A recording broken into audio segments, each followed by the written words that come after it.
It's official. Laker fans rejoice. We welcome Montrezl Harrell to the show. Thanks for being here. I'm sure it's been a long couple of days. How you doing?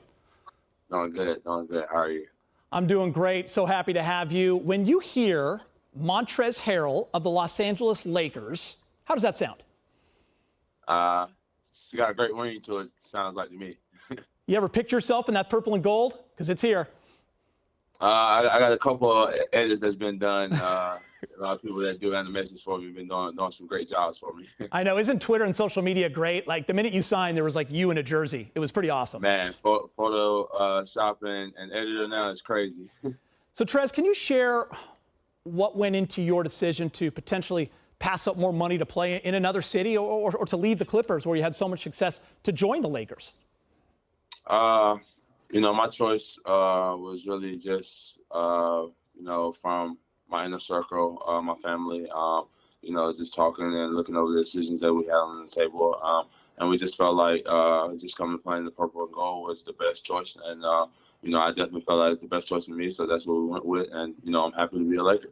From the moment the season ended, were you talking with your family and your inner circle about the next step?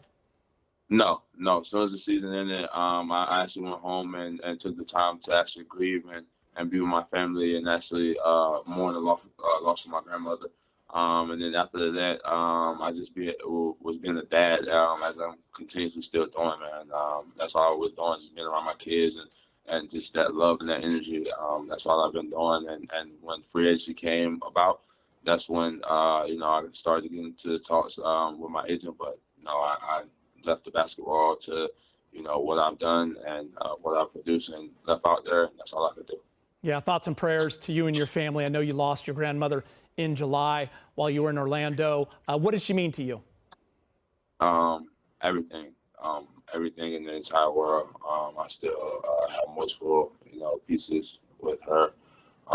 Everything that I do is, going to praise her name and, continue to take care of my family and my loved ones, how I've been doing, since I was 16, 17. And it's still tough to this day. But, it's still going to be one of those, growing processes, one of those things I'm going to have to take one day at a time. Yeah, I appreciate you sharing that. And there's no question she's very, very proud of you. Now we transition to basketball. How excited are you for this opportunity to play with LeBron James, an all-time great? I'm extremely and, really, really honored once. And, I'm ready to get going. Honestly, man, I can't wait for training camp to kick off and, actually, throw that practice jersey on and we go in there and get to work, really. Trez, how many times have you visualized running that high pick and roll with Bron over the last couple of days? Man, I've visioned high pick and rolls, baseline plays, all of it, lobs, everything, man. Like I said, I'm just ready to get going, man. This is a great feeling, and I'm just, happy to be here. I hear you on that. Listen, so you play against Anthony Davis these past 5 years. He's in New Orleans and then L.A. Played him 4 times last year to now playing with the game's most versatile big. What do you envision that looking like, and how does your game complement his? Like I said, I'm just doing anything and everything I can to help complement these guys. What they already do well, man. They've already shown and proven that they can win a championship without the pieces that we've added this year. So I'm just coming in looking to do anything I can to complement that chemistry that these guys already have built. Trez, we're a Lakers set here, and even we were unanimous in voting you Sixth Man of the Year. So you're coming off an incredible season. You're winning that award, and you've always been a let my work speak for itself kind of player. But what did this award mean to you personally when you really sat back and thought about it? It's kind of one of those funny situations. It's kind of one of those things that it kind of hurts a little bit just because I lost my grandmother and we kind of had these talks, before losing her.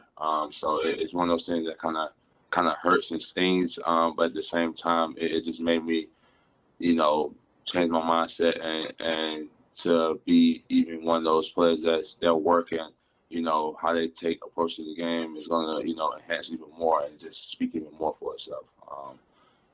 That's what I've always been known for. That's always what, people have, first said, has how hard he works, and I'm just going to take that to a whole extremely different level because it's never one of those things that still hurt me to this day. Not being able to, take that trophy home and show it to my grandmother.